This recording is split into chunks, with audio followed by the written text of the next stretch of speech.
우린 계속해서 수요일마다 God is 하나님은 어떤 분이십니까? 라는 주제로 계속해서 말씀을 배워가고 있습니다.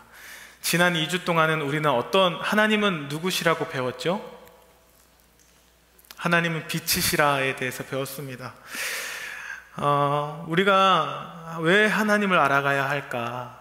우리가 왜 하나님의 속성이 어떤 것인지 우리가 왜 알아야 할까요? 이거를 우리가 잘 마음속에 새기고서 시작을 해야 될 것 같습니다. 왜 우리는 하나님에 대해서 알아가야 될까요? 속되게 얘기하면 배워서 써먹기 위해서입니다.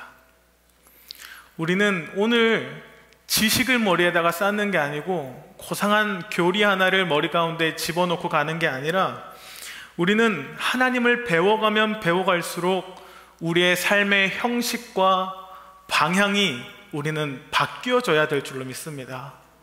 하나님은 빛이시라 그러면 빛이시구나 이렇게 끝나는 것이 아니라 하나님은 빛이시기에 우리의 삶도 빛 가운데로 나와야 된다라고 말씀하고 있고요. 오늘 하나님은 사랑이시라 그러면 마찬가지로 하나님은 사랑이 많으시구나 이걸로 끝날 게 아니라 우리도 그 하나님의 사랑 안에 거하고 그 하나님의 사랑을 흘려보내는 삶으로 우리를 초청하시는 말씀이라는 거예요. 그렇기 때문에 하나님이 어떤 분이신지를 우리가 정확히 알아야 우리가 그 주님을 따라갈 수가 있는 것이고, 주님이 어떻게 삶을 살아가셨지, 주님이 어떤 것들을, 주님의 속성은 어떤 것인지를 발견하는 것에 따라 우리의 삶의 방향도 이렇게 바뀌어져 가야 되는구나, 우리는 깨닫게 되는 것입니다.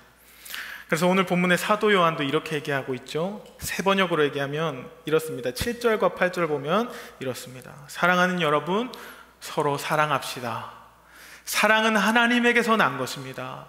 사랑하는 사람은 다 하나님에게서 났고 하나님을 압니다. 8절에 사랑하지 않는 사람은 하나님을 알지 못합니다. 왜냐하면 하나님은 사랑이시기 때문입니다. 그러니까 사도 요한도 얘기하는 거예요. 우리는 사랑해야 됩니다. 왜냐하면 사랑은 하나님에게서 난 것입니다.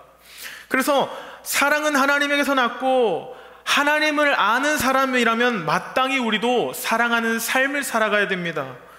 만약 우리가 사랑을 거부하는 삶을 살고 있다면 그 사람은 하나님을 잘 모르는 모양입니다. 왜냐하면 하나님은 사랑 그 자체이시기 때문입니다 라고 얘기를 하고 있는 거예요. 여러분, 여기서 우리가 하나님을 안다라는 것은 어떤 것일까요? 또 하나의 지식을 머리에다가 넣고 가는 것이 아니라 이 지식은 배워서 하는 지식이 아니요 경험적으로 아는 지식입니다. 하나님이 나를 이처럼 사랑하신 그 얘기가 단순히 머리로 알고 끝나는 것이 아니라 성령 하나님을 통하여서 내 영혼에 감동을 주고 내 영혼에 감격하게 되는, 그것을 통해서 깨닫게 되는 그 사랑 말입니다. 그 사랑을 통해서 우리는 이렇게 살아가야지라는 결단이 터져나오게 되는 것이죠. 이 시간 우리가 간절히 바라는 것은 성령 하나님께서 우리에게 하나님의 사랑이 어떤 것인지 영원히 깨닫게 해주셔서 우리가 그 복음으로 말미암아 능력의 사람이 되어갈 수 있도록 우리 성령님을 의지하는 시간 되기를 소망합니다. 저는 그래서 하나님의 사랑이 가장 잘 녹아있는 이 복음, 또 복음을 잘 녹여낸 하나의 이야기만 좀 전하고 가려고 그래요. 이제 다음 주도 목사님께서 전하실 텐데 좀 정확한 것들, 사랑에 대한 이론, 정의, 하나님이 어떤 분이신지에 대해서는 목사님이 잘 설명해 줄 것 같아서 좀 짐을 넘겨드리고 저는 이야기만 하나 전하려고 그럽니다. 이 이야기는 어떤 이야기인가 하면 세상에서 가져온 얘기가 아니라 예수님께서 자기소개하듯 예수님이 우리에게 말씀해 주신 하나의 비유입니다. 그건 뭐냐면 잃은 아들의 비유예요. 두 아들의 비유, 우리가 흔히 알고 있는 탕자의 비유죠. 여러분, 우리는 이 탕자의 이야기를, 이 탕자의 비유를 읽을 때 우리는 누구에게 포커스를 맞춰서 읽기 마련인가 하면 탕자에게 집중해서 우리는 이 이야기를 읽어 나갑니다. 그런데 이 탕자 이야기는 사실 철저하게 하나님 자신에 대해서 이야기한 겁니다. 아버지가 어떤 분이신지를 이 이야기에 가득 녹여낸 것이 탕자 이야기인 것이죠. 저는 특별히 이 말씀을 전할 때요, 오늘은 어떤 책을 좀 참고를 했는데 케네스 베일리라는 신약학자의 십자가와 탕자라는 책을 좀 인용을 했습니다. 왜 그런가 하면 여러분, 우리가 이분의 해설이 참 유익한 건 뭐냐면, 이분은 신약학자이면서 동시에 중동에서 수십 년간을 목회하고 말씀을 가르쳤던 목사님이세요. 예수님이 살던 그 배경 속에서 목회를 해오셨던 분이라서 그곳의 문화가 어떤지, 배경이 어떤지를 너무나 잘 아시는 분이셔서 우리 한국 사회에서 바라본 탕자 이야기와 중동 사람 입장에서 바라본 탕자 이야기가 어떻게 메시지가 달라지는지를 우리는 발견하게 될 수 있을 것 같아요. 그래서 한번 이야기 속으로 한번 들어가 보도록 하겠습니다. 짧게 요약하자면 이렇습니다. 한 아버지가 있고 그 아버지는 그 마을의 유지였습니다. 굉장히 부유해서 집안에는 많은 종들을 거느렸고 가축도 많이 있었고 먹을 것들이 많아서 그 집안에 연결되어 있던 품꾼들은 배불리 먹었다라고 할 정도로 아주 부유한 집안의 가장이었습니다. 근데 이 아버지에게는 2명의 아들이 있었습니다. 그런데 어느 날 둘째 아들이 아버지에게 찾아와서 이야기하는 것이죠. 아버지, 지금 당장 내 몫의 재산을 바로 주십시오 라고 이야기하고, 결국 그 둘째 아들은 아버지의 재산을 가지고서 도망가 버립니다. 그리고 이 아들이 잘 살았는가? 그렇지 않죠. 그는 이방 땅에 가서 아버지의 재산을 허랑방탕하게 다 탕진해 버립니다. 그리고서 완전히 거지가 된 이 아들이 생각하는 거죠. 내가 너무 배가 고파서 뭐라도 먹어야 될 것 같은데, 우리 아버지 집에 있던 품꾼들은 어땠는가 생각해보자. 그 사람들은 품꾼임에도 불구하고 먹을 것 걱정은 안 했고 날마다 먹을 거는 풍족하게 먹었었는데 라고 하면서 아버지의 집을 생각하고 아버지께로 돌아갑니다. 그 돌아온 둘째 아들에 대해서 아버지는 어떻게 했을까요? 먼저 아들을 발견하고 찾아가서 끌어안고서는 아들을 환대하는 내용, 여기까지가 둘째 아들에 대한 이야기입니다. 이후에 이제 첫째 아들에 대한 이야기가 나오는데 요거는 다음번에 기회가 되면 함께 나눴으면 좋겠고, 오늘은 둘째 아들에 대해서만 이야기를 좀 하도록 하겠습니다. 예수님은요, 이 비유를 얘기하면서 3가지에 대해서 정확하게 설명을 해줍니다. 이건 뭐냐면 기독교에서 너무나 중요한 핵심 가치이기도 합니다. 무엇인가? 첫 번째는 죄가 무엇인지 설명을 하고요, 두 번째는 구원이 무엇인지 설명하고, 마지막은 하나님은 어떤 분이신지 설명하는 내용입니다. 자, 첫 번째로 우리가 함께 살펴볼 내용은 뭐냐면 죄가 무엇인지에 대해서 살펴볼 겁니다. 예수님은 뭐라고 설명하냐면, 죄는 무엇인가? 악행을 행하는 것을 죄라고 말씀하시는 것이 아니라, 죄는 근본적으로 하나님과 분리된 것을 이야기하고 있습니다. 11절과 12절을 우리가 함께 읽어보도록 하겠습니다. 시작. 또 이르시되 어떤 사람에게 2 아들이 있는데 그 둘째가 아버지에게 말하되, 아버지여, 재산 중에서 내게 돌아올 분깃을 내게 주소서 하는지라. 아버지가 그 살림을 각각 나눠 주었더니, 둘째 아들이 아버지에게 나에게 허락된 재산을 미리 주십시오 라고 이야기를 합니다. 여러분, 우리 한국 사회에서 이 아들의 모습을 바라봤을 때 좀 버릇없는 모습은 맞지만, 우리 드라마만 보더라도 이런 이야기들이 참 많이 등장하잖아요. 그래도 있을 법한 이야기지 라고 생각할 수 있습니다. 근데요, 중동에서는요, 고대 군동에서는 이거는 있을 수가 없는 얘기입니다. 감히 허용할 수 없는 이야기인 것이죠. 아버지가 죽기도 전에 내 몫의 유산을 달라고 한다?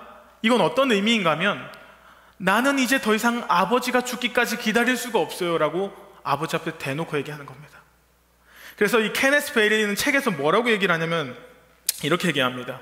둘째 아들이 이러한 무례한 요구를 한 것은 아버지의 죽음에 대해 참을성이 없음을 보여준다라고 얘기해요. 아버지가 빨리 죽었으면 좋겠다는 겁니다. 아버지가 어떻게 되든지 나는 전혀 상관없고, 나에게 필요한 것은 아버지가 아니라 아버지의 재산입니다 라고 얘기하고 있는 겁니다. 여러분, 이제 이 아들이 아버지한테 이렇게 요구한 것이 얼마나 무례한 것인지를 하나하나 말씀을 드리자면, 여러분, 당시에 돈을 갖고 있는 굉장히 부유한 사람들은 자기 재산을 어떻게 가지고 있었냐면 현찰로 가지고 있지 않았습니다. 요즘도 돈 많은 사람들은 보통 뭘 갖고 있죠? 재산으로? 부동산. 부동산 갖고 있잖아요. 그 당시도 똑같았습니다. 부유한 사람들은 재산을 부동산으로 갖고 있었고 땅으로 갖고 있었죠.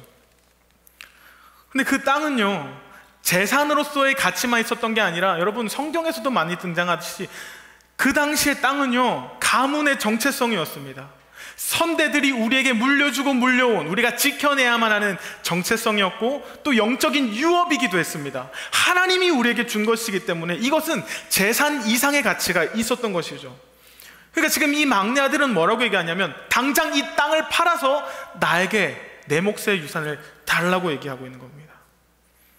여러분, 신명기에 보면 상속에 관한 법이 나오는데요, 좀 이런 어려운 얘기들 많이 해서 좀 그런데, 어떻게 되냐면 첫째 아들에게 유산을 남들보다 2배 더 많이 줘야 됩니다. 왜냐하면 첫째 아들은 아버지의 뒤를 이어서 동생들을 잘 챙기고 가정을 책임져야 하는 그 직임이 있었기 때문에 2배 더 많이 가져갔습니다. 자, 그러면 한번 수학을 해볼까요? 이 아버지 입장에서 2 아들이 있는데, 이 첫째 아들은 3분의 몇을 가져가야 될까요? 3분의 1을 가져가야 되고, 막내는 어떻게 해야 돼요? 3분의 1만 해당이 되는 거예요. 그러니까 지금 이 막내 아들은 얘기하는 겁니다. 나한테 3분의 1 있는 거 그거 빨리 갖다 주세요 라고 얘기하고 있는 것이죠. 아주 버르장머리가 없는 모습인 겁니다. 근데 이 아들은요, 정당한 요구를 하고 있다라고 이야기하는 겁니다. 율법에서는요, 아버지가 꼭 죽기까지 기다려야 된다라는 명시가 없었다는 거죠. 그러니까 율법을 어긴 것도 없고, 내가 뭐 아버지에게 재산 더 달라고 한 것도 아니라, 나는 율법에 따라 정당한 요구를 하고 있는 겁니다. 아버지에게 이야기하고 있는 겁니다. 근데 성경은 얘기하고 있는 거예요. 이 아들의 문제는 뭐냐? 율법을 어겼다라는 것의 문제가 아니라 아버지와의 관계에서 아버지 마음을 아프게 했다라는 것을 얘기하고 있는 거예요. 나는 아버지가 필요하지 않아요. 아버지가 죽든 말든 난 상관없어요. 그러니까 죄에 대해서도 새롭게 정의가 되는 겁니다. 이전까지는 죄는 율법을 어기고 범행을 저지르는 것을 죄라고 여겼다면, 예수님께서는 다시 정의하고 있는 거예요. 죄는 무엇입니까? 하나님과의 관계 속에서 하나님을 끊어버리고 하나님의 마음을 아프게 하고 하나님을 돌아서서 떠나버리는 것이 죄라고 얘기하고 있는 거죠. 또 하나 있습니다. 여러분, 부동산을 거래한다면 우리 성도님들 중에서도 집 팔아서 이사 가보신 적 있을 거예요. 한순간에 되던가요? 쉽게 되지 않습니다. 집을 팔아서 우리 집을 내놓으면은 집에 들어올 사람이 있어야 되고, 또 그 사람과 또 흥정하는 시간들도 걸리고, 그러니까 이 땅을 팔아 넘긴다는 것은 굉장히 오랜 시간이 소요되는 거죠. 근데 이 아들이요, 꽤나 빠른 시간에 땅을 팔아가지고 돈을 얻게 되었습니다. 돈을 챙겼습니다. 이건 뭘 얘기하고 있을까요? 이렇게 오랜 시간이 걸림에도 불구하고 이 아들은 너무나 빠른 시간에 땅을 팔아서 자기 재산을 챙겼어요. 무엇을 얘기할까요? 헐값에 팔아 넘겼다라는 겁니다. 당시에 중동에서도요, 아무리 작은 거래를 하더라도 많은 흥정과 많은 오고감을 통해서 시간이 오래 걸렸다고 합니다. 그래서 빨리 이걸 파는 사람일수록 손해를 많이 보는 거죠.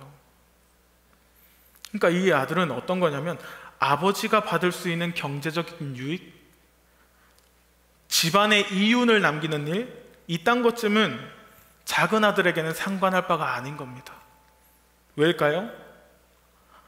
아버지와 그의 가족들, 형은 더 이상 그에게 중요한 존재가 아니었던 겁니다. 아들에게 중요한 것은 아버지도 아니었고 가족도 아니었고 오직 하나였습니다. 아버지가 가지고 있는 재산, 그게 너무 중요했던 겁니다. 예수님은요, 이 아들의 모습을 통해 죄의 본질이 무엇인지 우리에게 새롭게 정의해 주십니다. 율법을 지켰느냐, 율법을 안 지켰느냐가 아니라, 죄는 무엇인가? 아버지와의 관계를 끊어버린 것이 죄라는 거예요. 이 아들은 재산을 얻기 위해서 어떻게 한 겁니까? 엄밀히 말하면 그 마음속에서 아버지를 죽여버린 것입니다. 아버지가 없는 삶 살겠다고 여기고 있는 거죠. 여러분, 우리는 이 이야기를 너무나 잘 알아서 이 이야기의 끝이 어떻게 되는지 우리 너무 잘 알죠. 아들이 돌아오지 않습니까? 그래도 끝내 회개하지 않았습니까? 라고 우리는 이야기를 알고 있잖아요. 아들이 아버지 집으로 돌아왔잖아요. 그런데 여러분, 이 패악한 아들이 정말 회개했을까요? 마지막까지 정말 회개하고 자신의 잘못을 뉘우치고 아버지께로 왔을까요? 자세히 살펴보면 이 아들은 단 한 번도 회개한 적이 없습니다. 14절과 15절을 우리가 함께 읽겠습니다. 14절, 15절 읽겠습니다. 시작. 다 없앤 후 그 나라에 크게 흉년이 들어 그가 비로소 궁핍한지라. 가서 그 나라 백성 중 한 사람에게 붙여 사니 그가 그를 들로 보내어 돼지를 치게 하였는데, 이 둘째 아들이 이방인의 나라에 가서 완전히 재산을 탕진하고서는 어떤 주인의 집에 붙어 살게 되었습니다. 그래서 그 집주인에게 어떻게 했냐면, 내가 지금 굶어 죽게 생겼으니까 나에게 좀 어떤 일거리를 주십시오 라고 그랬는데, 이 주인이 어떻게 말하고 있냐면, 그래, 그러면 저기 가서 돼지를 쳐라 얘기하는 거예요. 여러분, 이거는요 사실상 거절입니다. 너 같은 사람한테 줄 일거리는 없다라는 거예요. 당시 중동의 관행은 어떠했는가 하면, 누군가를 해고시키거나 집안에서 내쫓아 버릴 때 그냥 단칼에 잘라버리는 것이 아니라 그가 싫어하고 그가 거절할 만한 일거리를 주는 거예요.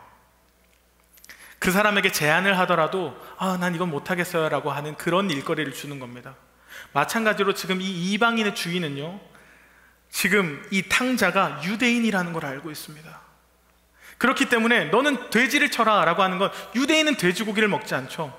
돼지 근처도 가지 않음에도 불구하고 너는 돼지를 쳐라 라고 하는 건, 난 너 따위에게 줄 일거리는 없다 라고 말하는 격인 거예요. 지금 이 탕자는요, 자신이 꿈을 품고 자신의 야망을 품고 떠나왔던 그 자리에서 버림을 받고 있습니다. 누구 하나 의지할 곳이 없는 고아가 되어버린 것이죠. 그래서 여러분, 자신을 받아줄 것이 없었던 것을, 자기를 받아줄 사람이 없다는 걸 깨달은 이 아들은 어떻게 하냐면 아버지께로 돌아갈 생각을 합니다. 그래서 17절에서 19절에 보면 아버지의 품꾼 돌아가기 대작전을 시작합니다. 자, 17절부터 19절 함께 읽겠습니다. 시작. 이에 스스로 돌이켜 이르되 내 아버지에게는 양식이 풍족한 품꾼이 얼마나 많은가. 나는 여기서 주려 죽는구나.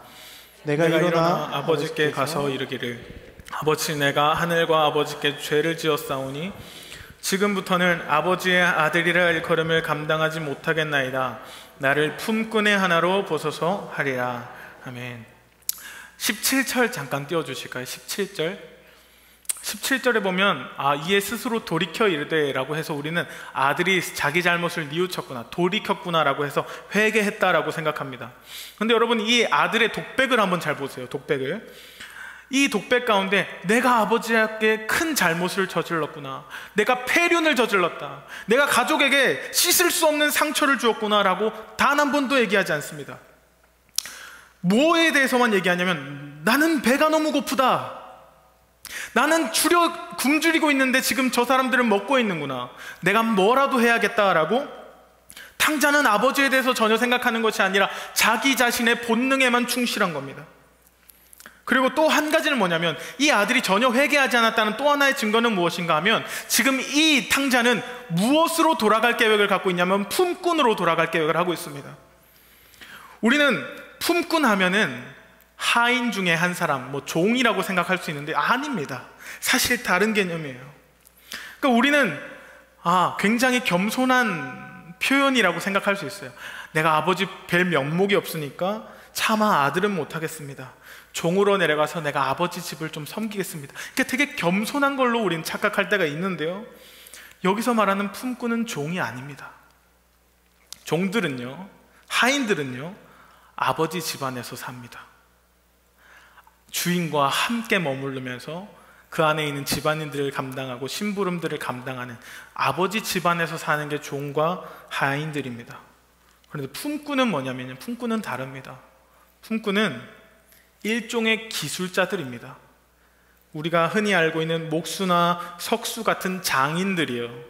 그래서 보통 어떻게 하냐면 열심히 뭔가를 만들어가지고 납품을 하면 나에게 외주를 준 사람이 돈을 주는 것으로 먹고 살았던 사람들이 품꾼인 거죠. 그리고 여러분, 가장 큰 차이는 뭐냐면 종과 품꾼의 차이는, 품꾼은 아버지 집에 살지 않습니다. 마을 바깥에 살죠. 그러니까 지금 이 둘째 아들은 아버지 집에 돌아갈 생각이 있는 걸까요? 없는 걸까요? 없는 겁니다. 오히려 이번에는 더 아버지를 이용하려고 하죠. 어떻게 이용하냐면, 지금 이 탕자는 품꾼이 되고 싶습니다. 기술자가 되고 싶은데 기술을 배우려면은 어떤 장인 밑으로 들어가서 견습생이 되어야 되는 거예요. 근데 이 견습생이 당시에 견습생이 되려면 아버지의 지지가 필요합니다. 아버지의 허락이 필요하기 때문에 지금 이 탕자는 어떻게 하고 있냐면, 아버지가 나를 지지할 수 있도록 설득할 만한 매우 겸손한 연설을 한 대목 준비해 가지고 가는 겁니다. 마음도 쏟지 않은 그냥 겸손한 것 같은 그런 대사들을 잔뜩 준비해 가지고 아버지를 찾아가는 것이죠. 그러니까 지금도 마찬가지로 이 아들은 변한 게 하나도 없습니다. 아버지는 필요하지 않고 그저 이용의 도구로만 쓰지 아버지를 원하고 있지 않습니다.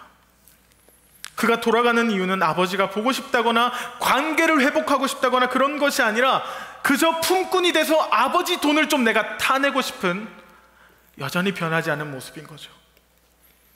근데요, 여러분, 이 탕자가 아버지께 돌아갈 수 없었던 물리적인 이유가 두 가지가 있습니다.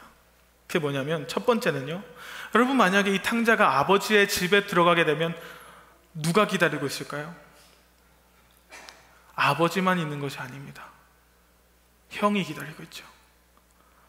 집으로 돌아가게 되면 이 품꾼은, 이 막내 아들은 형의 경멸을 견뎌야 했습니다. 또한 이 아들은요, 형의 유산에 얹혀 살아야만 했습니다. 3분의 1은 다 탕진했고 이제 3분의 2만 남았는데, 이건 누구의 몫이라고 했죠? 형의 몫입니다. 형의 유산입니다.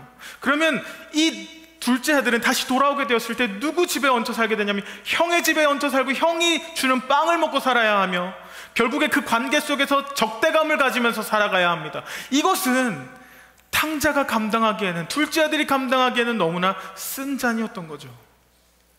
돌아갈 수 없습니다. 그리고 두 번째는 그는 마을을 마주해야 됐습니다. 당시에는요, 고대 사회에서는 폐류나가 마을에서 발생하잖아요. 어떤 집안에서 폐류나가 생겼다, 그건 우리 마을의 악행입니다. 마을의 죄악이라고 본 거예요.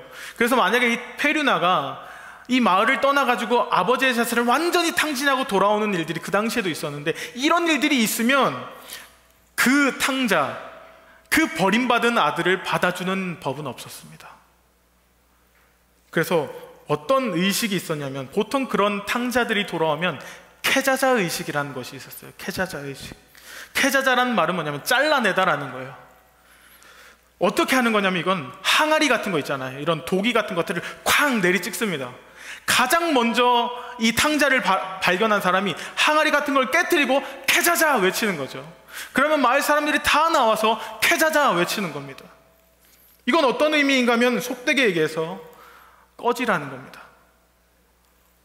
다시는 오지 말아라. 너는 아버지 집에서 끊어졌다라고 그를 거절하고 비난하고 욕되게 하는 것이죠.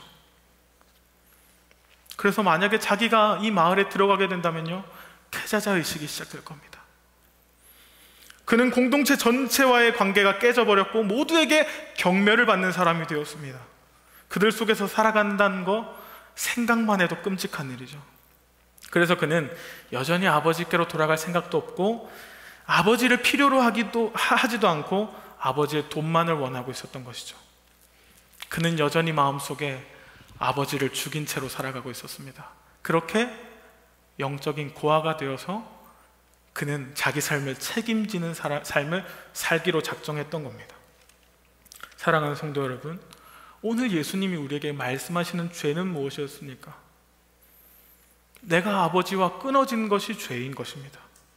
내 마음속에서, 내 삶 속에서 하나님을 죽여버리는 것이 죄라는 거예요. 이 말을 들으면 성도님들 중에 이러실 수도 있습니다. 난 하나님을 죽여본 적이 없어. 내가 어떻게 하나님을 죽이나, 이렇게 생각할 수 있어요. 그런데 오늘 여러분, 이 아들의 모습을 보면, 이 아들은 아버지를 어떻게 죽였습니까? 무관심함으로 죽였습니다. 무시하고 외면함으로써 아버지를 죽여버린 것이죠. 아버지가 어떻게 되든지 난 상관없습니다, 그저 아버지의 재산만을 원합니다 라는 식으로 아버지를 죽여버렸던 것이죠. 여러분, 우리도 살아가면서 마땅히 하나님이 우리의 주인 되셔야 된 것을 우리가 알면서도 인생의 중요한 순간이 오거나 아니면 내가 참 소중히 여기는 삶의 자리에 내가 있을 때 우리는 어떻게 합니까? 하나님을 지워버립니다. 내 욕망과 내 욕심이 내 마음을 지배하는 그 순간에 생각해 보십시오. 우리는 그때 하나님을 어떻게 대했습니까? 하나님의 존재를 하얗게 지워버리거나, 더 나쁜 거는 뭐냐면 내가 지금 잘못하고 있는 걸 알면서도, 하나님의 시선을 느끼면서도, 하나님의 존재를 두려워하면서도 그 하나님을 대놓고 무시하고 외면하며 그 앞에서 악행을 저질렀던 우리의 은밀한 삶이 있지 않습니까? 그러면서 우리는 하나님을 필요하다고 여깁니다. 하나님이 나에게 이래라 저래라 하는 건 싫어. 그럼에도 불구하고 하나님 안에 있는 제사는 원합니다. 하나님 안에 있는 복과 형통과 능력과 지혜, 이런 것들은 원하고 있는, 어쩌면 우리의 삶도 둘째 아들과 똑같은 삶일 수 있다라는 것이죠. 프레드릭 뷰크너라는 목사님이 쓴 책에선 이런 실화를 담아놨습니다. 실화인데요, 읽어드리겠습니다. 이 이야기는 유달리 이 시대를 반영한 듯한 말하기도 끔찍한 사연입니다. 12살을 먹은 소년이 극한 분노와 우울증에 시달리다가 어디서 총을 구해 그의 아버지를 쏘아 죽였습니다. 아버지는 즉사는 면했지만 결국 얼마 못 가서 죽고 말았지요. 경찰이 그 소년에게 왜 그런 짓을 했냐고 물어보니까 더 이상 자기 아버지를 견딜 수가 없어서 그랬다고 대답합니다. 여기까지는 아버지가 뭔가 잘못했구나 생각하게 되는데 그 뒤에 이렇게 얘기합니다. 아버지는 그에게 너무나 많은 것을 요구했고 항상 그의 뒤를 밟았기 때문에 아버지가 미웠다고 이야기합니다. 그리고 소년이 소년원에 갇힌 후에 어느 날 교도관이 늦은 밤 복도를 지나가는데 그 소년의 방에서 흐느끼는 소리가 들리는 겁니다. 교도관은 길을 멈추고 귀를 기울였습니다. 소년은 어둠 속에서 아버지 보고 싶어요, 아버지 보고 싶어요 하며 흐느끼고 있었죠. 이 이야기를 우리에게 해주면서 프레드릭 뷰크너는 이렇게 말합니다. 이것이 교회 바깥에서 그리고 교회 안에서 수많은 현대인들이 겪고 있는 문제입니다. 우리는 우리를 간섭하는 존재가 싫습니다. 우리에게 아무리 사랑의 하나님이라고 하더라도 이래라 저래라 하나님은 우리는 싫습니다. 그래서 어떻게 할까요? 우리는 우리의 삶에서 하나님을 죽여버립니다. 그래서 그 아버지와 나를 분리시켜버리죠. 그리고 나서는 어떻게 됩니까? 우리는 어디에도 의존할 데가 없는 고아가 되어버리는 것입니다. 우리 인생의 나를 지키시고 보호하신 하나님, 그 하나님의 존재를 우리는 싫어서 그 하나님을 멀리했지만 결국 우리의 삶은 고아와 같은 삶으로 전락하게 되었다라고 얘기하죠. 여러분, 이 지점에서 그렇다면 구원은 무엇일까요? 죄는 아버지를 잃어버리는 것이 죄라면 구원은 뭘까요? 아버지를 찾게 되는 것이 구원입니다. 아버지를 다시 찾는 거예요. 우리도 마찬가지입니다. 우리에게 구원은 무엇입니까? 잃어버린 아버지를 찾게 된 것입니다. 예수 그리스도가 십자가에서 죽은 까닭은 무엇입니까? 영원히 버림받아 마땅한 원수였던 우리를 아버지로 찾게 하기 위해서, 자녀로서 불러주시기 위해서 십자가에서 우리를 구원하신 것이죠. 우리의 일상 속에서 주님은 어떻게 우리를 구원해내십니까? 날마다 말씀을 통하여서, 예배를 통하여서, 성령 하나님을 통하여서 우리가 하나님을 잃어버리고 살아갈 때 날마다 증언하십니다. 로마서 8장 16절에 성령 하나님 우리에게 무엇을 증언하십니까? 너희가 하나님의 자녀가 되었다고 증언하시는 것이죠. 여러분, 구원은 아버지를 찾는 것입니다. 그리고 예수님은 이제 죄에 대해서, 구원에 대해서, 그리고 마지막으로 아버지에 대해서 설명합니다. 아버지는 어떤 분이신지 소개하죠. 아들이 아버지에게로 갑니다. 준비해 놓은 대사를 머리 가운데 되뇌이면서 계속해서 연습했을 겁니다. 아버지, 나는 아버지의 아들로서 부름받을 수 없습니다. 나를 품꾼 중에 하나로 보셔서 계속 되뇌이면서 아버지 집으로 가고 있는데 마을 가장자리에 도착했을 즈음에 아버지가 어떻게 하는지 보십시오. 20절입니다. 20절 함께 읽겠습니다. 시작. 이에 일어나서 아버지께로 돌아가니라. 아직도 거리가 먼데 아버지가 그를 보고 측은히 여겨 달려가 목을 안고 입을 맞추니. 20절에 보면 아직도 거리가 먼데 누가 먼저 아들을 알아보죠? 아버지가 먼저 아들을 알아봅니다. 여러분, 어떻게 아버지가 먼저 알아볼 수 있었을까요? 매일같이 기다리고 있었던 겁니다. 마을 가장자리에 나가서 아들 비슷한 사람이 있으면 나갔다가 다시 실망하고, 또 아들 같아 보이는 사람이 있으면 또 나갔다가 실망하고 돌아오는 것을 반복했던 것이죠. 아버지는 이 아들을 사랑하고 있었고, 이 아들을 기다리고 있었고, 이 아들을 용서하고 있었습니다. 또 여기서 중요한 부분은 뭐냐면, 여러분, 아버지가 아들에게 그냥 걸어간 것이 아닙니다. 어떻게 가고 있나요? 달려갔다라고 얘기하고 있어요. 아버지는 아들에게 달려갑니다. 여기서 달린다라는 말은 헬라어로 육상 선수가 100m 달리기를 하는 것처럼 빠르게 달려가고 있다라는 겁니다. 여러분, 우리는 그냥 그러려니 하고 들을 수 있지만 이건 고대 사회에서는 있을 수 없는 일입니다. 당시에 25 이상 된 성인 남자가 이렇게 육상 선수처럼 빨리 달린다? 이건 있을 수 없는 일입니다. 당시에 품이 있고 격이 있는 성인 남자가 옷을 길게 늘리고서 걸어 다니기만 하는 이 남자가 뛰기 위해서는 어떻게 해야 되냐면 옷 가장자리를 들어야 됩니다. 들고 발과 무릎이 다 보일 정도로 옷을 축혀 세운 다음에 뛰어가야 되는 것이죠. 여러분, 이건 굉장히 수치스러운 겁니다. 당시에 권위 있는 사람이 이런 짓을 했다? 격이 떨어지는 행동인 것이고, 사람들은 그 사람을 보면서 수근수근 거릴 겁니다. 아버지는 지금 근데 아들을 향해서 그렇게 뛰어가고 있는 겁니다. 여러분, 한번 상상을 해보십시오. 왜 그렇게 했을까요? 아버지는 왜 아들이 받아야 할 수치와 굴욕을 자기 몸에 새겨가며 아들에게로 뛰어갔을까요? 반드시일까요? 20절에 보면 뛰어간 이유가 너무 명확하게 나와 있습니다. 뭐라고 하냐면 아들을 불쌍히 여겼다 라고 하고 있어요. 아버지는 자식이 너무 불쌍했던 겁니다. 아버지는요, 이 아들이 마을 어귀에 들어오게 되면 무슨 일이 일어날지 알고 있습니다. 만약에 아들이 왔잖아요. 아들이 왔는데 아버지가 아니라 다른 마을 사람들이 발견하게 되면 어떤 일이 벌어집니까? 패자자 의식이 시작됩니다. 사람들은 우리 사랑스러운 아들에 대해서 패자자라고 말하면 항아리를 깰 것입니다.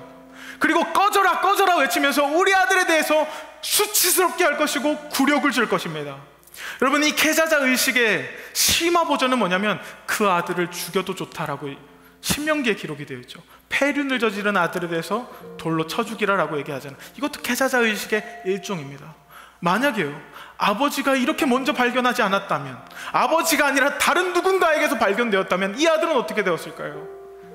수치를 당하고 위협을 당하고 조롱을 받고 내 아들이 겪게 될 위협에 대해서 이 아버지는 불쌍히 여겼던 겁니다.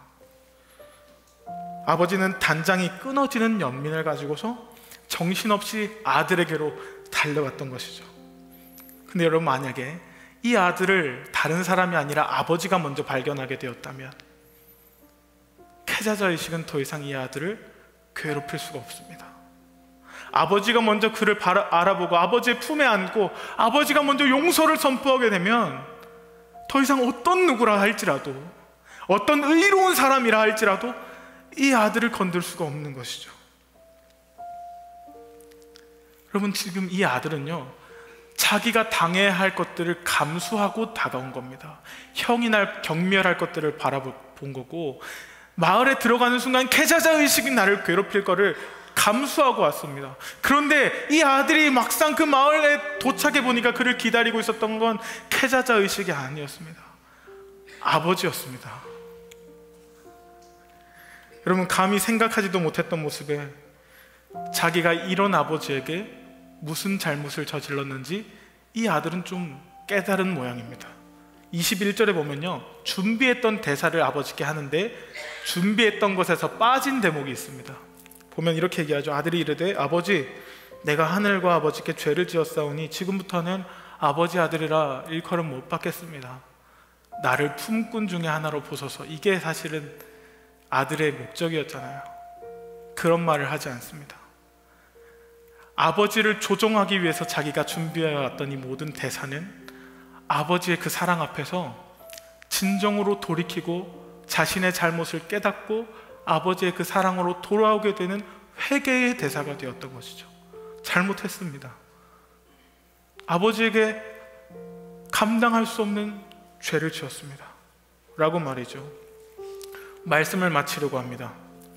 여러분, 구약 성경을 알고 있던 유대인들은 이 이야기를 들었을 때 의아한 점이 하나가 있습니다. 그게 뭐냐면, 아버지에게 폐륜을 저지른 자식은 반드시 동네의 장로들과 사람들이, 무리들이 몰려와서 그 아들을 돌로 쳐 죽여야만 그 마을에서 악행이 제하여집니다.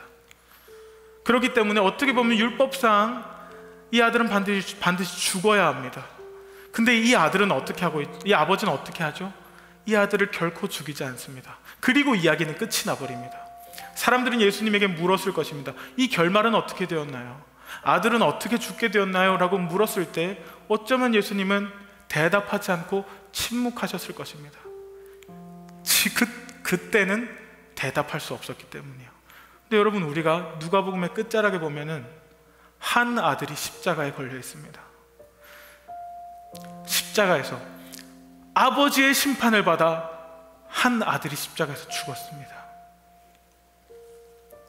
그 아들은 온갖 숙치와 굴욕을 당하면서 아무 죄도 아무 흠도 없는 아들 예수 그리스도께서 많은 군중들과 많은 무리들 사이에 둘러싸여서 패자자, 죽여버려라, 꺼져라 라고 말하는 그 손가락질과 공동체에서부터 버림받은 것과 특별히 그 예수님을 아프게 만들었던 것은 무엇이었습니까? 자기가 사랑하는 아버지로부터 버림받게 되었을 때 예수님은 하나님께 대하여 아버지라고 부르지를 못합니다.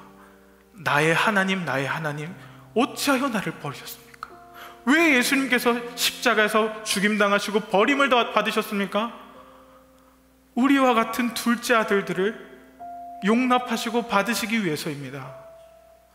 하나님의 죄에 대한 대가는 명확하고 그에 대한 심판은 공의로우십니다.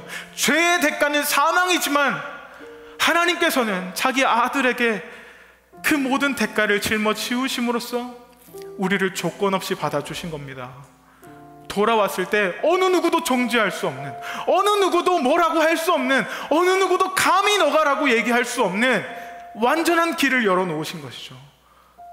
지난주 우리가 하나님은 빛이시라, 우리는 어둠에 머물러 있어서는 안 됩니다.